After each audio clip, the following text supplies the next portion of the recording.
Buenos días, profesor. Yo soy Hugo Giraldo y el día de hoy les vengo a presentar nuestro trabajo final grupal, el cual se titula Disolución del Congreso, Dilema Ético. Los integrantes son Erika Aguilar, Hugo Giraldo, quienes habla, Hiromi Okada y Javier Sandoval. En la noticia que veremos a continuación, hablaremos sobre una de las tantas crisis gubernamentales que experimentó el Perú a lo largo del periodo de gobierno 2016-2021, específicamente en el año 2019. Esta crisis involucró a dos de los tres poderes del Estado, al Poder Ejecutivo y al Poder Legislativo, por las reiteradas denegaciones de cuestión de confianza por parte del Poder Legislativo al Ejecutivo. No obstante, para comprender con mayor exactitud esta situación, se revisará algunos conceptos y se ampliará el marco temporal. ¿Qué implica disolver el Congreso? De acuerdo con el artículo 134 de la Constitución Política del Perú, el presidente de la República está facultado para disolver el Congreso si éste ha censurado o negado su confianza a dos consejos de ministros. Este artículo de disolución implica la convocatoria de elecciones de un nuevo Congreso, transcurrido 4 meses de ejecutada dicha acción. En cuanto al antiguo Congreso, una vez disuelto, no tendrá más poder político. ¿Es una acción gubernamental ética? En efecto, puesto que puede disolverse el Congreso de forma justificada basándose en la Constitución política, que es la ley fundamental sobre la que se rige el derecho, la justicia y la normativa del país, lo que es correcto o incorrecto en cuanto al ámbito político. En este caso, el presidente del Perú, Martín Vizcarra, tomó dicha decisión respaldando su decisión en las normas legales. La constitución política de un país que se rige mediante el Estado de Derecho avala la disolución del Congreso. Sí, ya que en un Estado de Derecho se busca mantener el orden, basándose en leyes que rijan al país con equidad, democracia y justicia. De modo que, si el presidente de la República y la opinión popular está de acuerdo con dicha disolución, entonces el mandatario estaría en la potestad de realizarlo, siendo respaldado justamente por la Constitución que busca que haya un orden legal y justo en el país, siempre y cuando se den las situaciones necesarias para ejecutar dicha acción. ¿Cuál es la autoridad que tiene la facultad de disolver un Congreso y en qué casos? El presidente tiene la facultad y, como se mencionaba anteriormente, solo él podrá hacerlo si éste ha censurado o negado su confianza a dos consejos de ministros. Ya sabiendo estos conceptos, podemos entender y analizar mejor el caso que presentaremos a continuación, no sin antes repasar un poco el contexto de la llegada de Martín Vizcarra a la presidencia de la República, para una mejor comprensión. En breves palabras, Martín Vizcarra era el vicepresidente de la República del mandatario Pedro Pablo Kuczynski. Luego de ciertos desórdenes políticos, se vio obligado a renunciar a su cargo el día 21 de marzo de 2018. Debido a ello, el entonces vicepresidente Martín Vizcarra tuvo que asumir aquel cargo, justamente por ser el vicepresidente. De este modo, Martín Vizcarra asumió la presidencia el día 23 de marzo de 2018.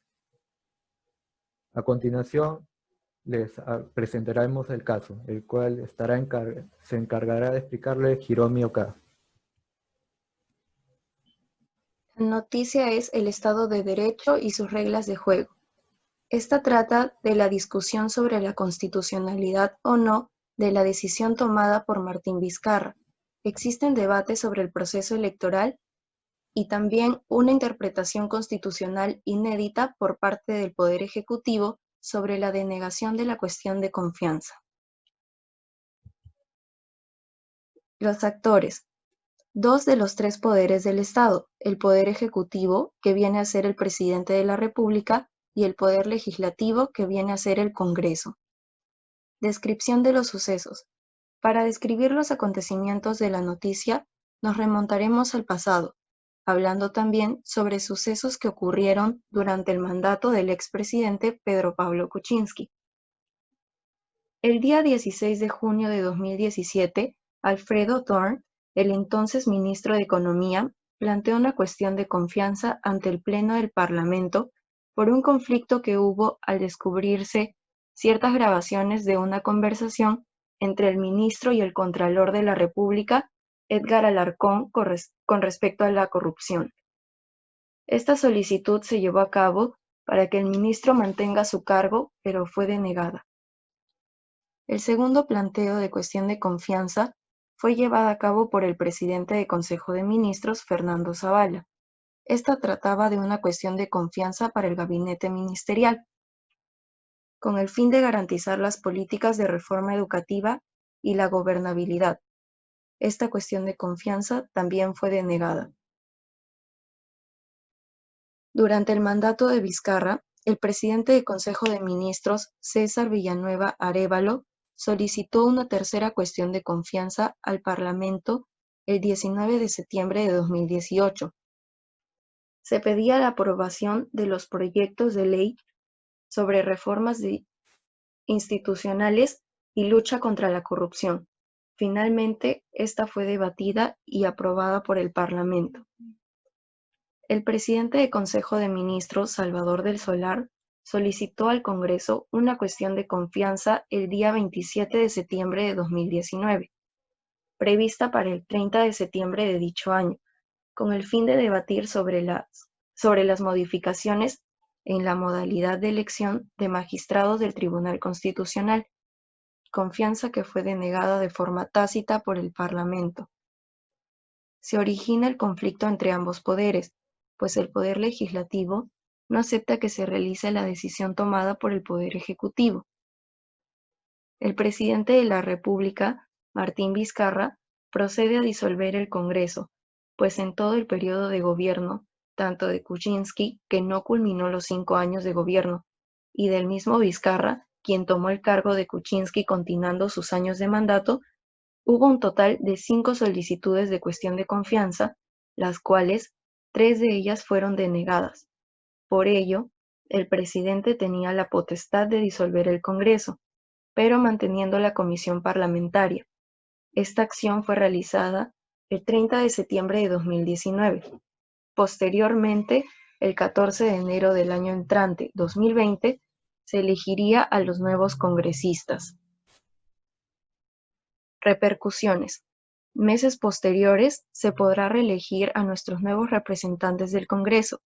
Habrá menos corrupción y el presidente tendrá más libertad actuando en beneficio de la sociedad. Ahora daré paso a mi compañero Javier Sandoval, quien hará el análisis de la noticia con respecto a las lecturas.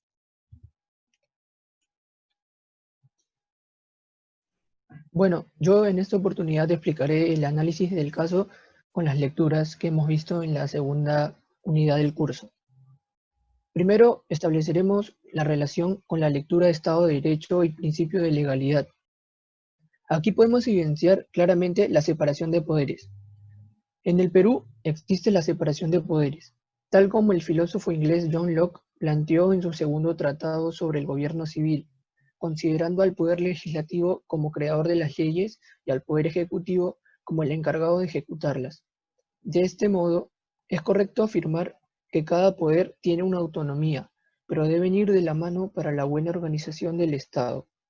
En nuestro caso, se evidencia un conflicto entre estos poderes, puesto que el Poder Ejecutivo solicitó la cuestión de confianza al Poder Legislativo. Sin embargo, en más de 2 oportunidades, dichas solicitudes fueron denegadas. Particularmente, cabe señalar que esto sucedió entre el mismo lapso de mandatos entre el expresidente Pedro Pablo Kuczynski y el actual presidente Martín Vizcarra. En consecuencia, el presidente de la República, Martín Vizcarra, procedió al cierre del Congreso, permitiendo que la comisión parlamentaria continúe su labor, ejerciendo dicho acto de forma ética y legal, basado en las funciones que estipula la Constitución del Perú.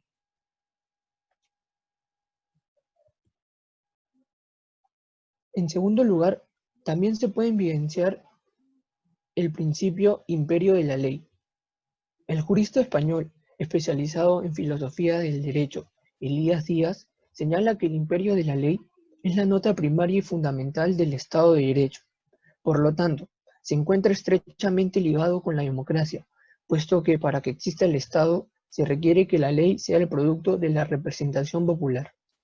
Dicho de otra forma, Se excluye el derecho por una sola voluntad individual, como sucede en el caso de las dictaduras. Aplicando dicho principio en nuestro caso, podemos evidenciar que el señor presidente de la República en ninguna circunstancia sobrepasó la línea de la democracia. Por el contrario, utilizó todos los argumentos y principios legales para poder encontrar una solución respetando los derechos ciudadanos. Es decir, no se puede cuestionar la disolución del Congreso afirmando que no se respetó el imperio de la ley. Más bien, se puede afirmar que este acto estuvo en todo momento sustentado y legalizado por la Constitución Política de 1993. Finalmente, haciendo referencia y una relación con la otra lectura que vendría a ser Diccionario del Ciudadano sin miedo a saber, encontramos claramente la aparición del concepto ciudadanía. Según el filósofo español Fernando Savater, el Estado de Derecho debe permitir el juego democrático y reconocer el pluralismo de opciones, ya que la ciudadanía se logra igualando los derechos. Respectivamente, en la disolución del Congreso, observamos como principales actores al Poder Legislativo y al Poder Ejecutivo, pero ¿y la ciudadanía? Efectivamente, la ciudadanía también fue parte de esta problemática en el Perú, ya que ser ciudadano exige un espacio público de preocupaciones y debate. Tal como se presenta en esta lectura, se realiza una definición de dos tipos de ciudadano, el ciudadano griego y el ciudadano romano. Particularmente, los ciudadanos peruanos pertenecen a la ciudadanía romana, ya que solo reclaman beneficios y protección por parte del Estado. Sin embargo, durante esta situación, el ciudadano peruano decidió convertirse en un ciudadano griego, puesto que hizo uso de su derecho como ciudadano y se involucró en el debate ético que implicó esta disolución del Congreso. A continuación, le daré el pase a mi compañero Eric, que hablará sobre la perspectiva ciudadana. Yo hablaré sobre la perspectiva ciudadana con respecto al caso presentado anteriormente, basándome en los temas tratados en clase, que son derechos y deberes ciudadanos, la perspectiva solidaria y el pluralismo.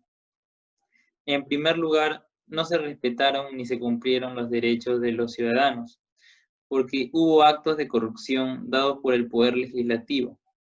Por otro lado, este denegó 3 solicitudes de cuestión de confianza dadas por el Poder Ejecutivo, por lo que el presidente tomó la decisión de disolver el Congreso, con la finalidad de reelegir nuevos congresistas más justos, que respeten nuestros derechos y honren al Perú, protegiendo los intereses nacionales, como nos dice el artículo 38 de nuestra Constitución Política.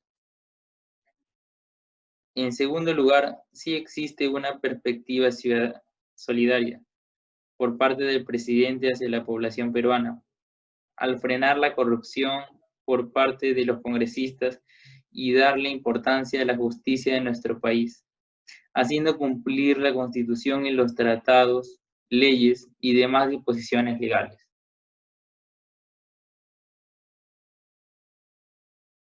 Por último, al analizar la noticia, nos podemos dar cuenta cómo nuestro presidente Martín Vizcarra hace prevalecer la justicia en nuestro país, por encima de la felicidad de los congresistas, al no permitir claros actos de corrupción por parte del Estado legislativo, disolviendo así el Congreso.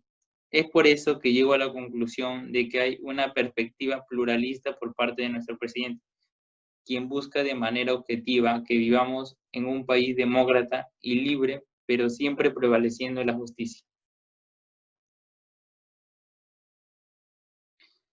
Para finalizar, las conclusiones de nuestro trabajo son: en primer lugar, que la disolución del Congreso fue un acto totalmente ético y justificado por la Constitución Política del Perú.